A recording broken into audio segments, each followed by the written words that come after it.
5. The second meeting of the court. At 5:30 o'clock the court reassembled, and Jesus was led into the adjoining room where John was waiting.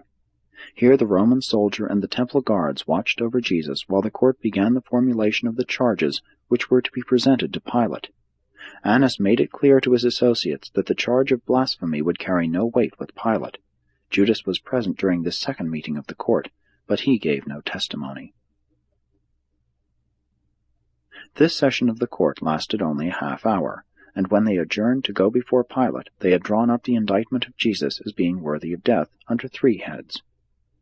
1. That he was a perverter of the Jewish nation. He deceived the people and incited them to rebellion. 2.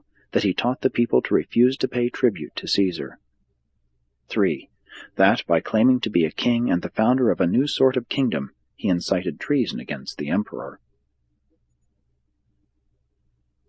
This entire procedure was irregular and wholly contrary to the Jewish laws. No 2 witnesses had agreed on any matter, except those who testified regarding Jesus' statement about destroying the temple and raising it again in 3 days.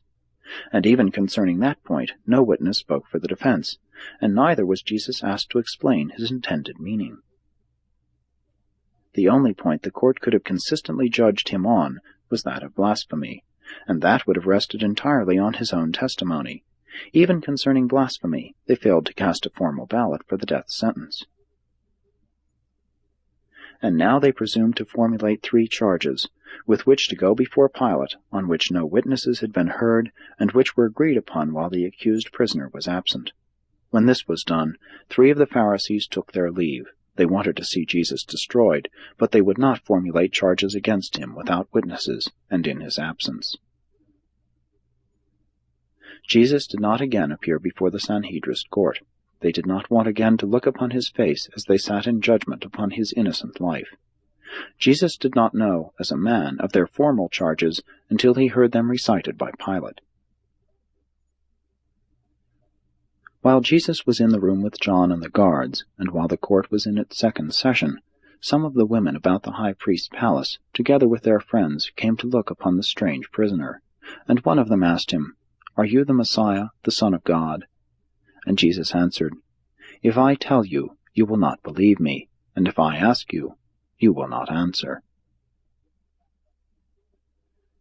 At 6 o'clock that morning, Jesus was led forth from the home of Caiaphas to appear before Pilate for confirmation of the sentence of death which the Sanhedrin court had so unjustly and irregularly decreed.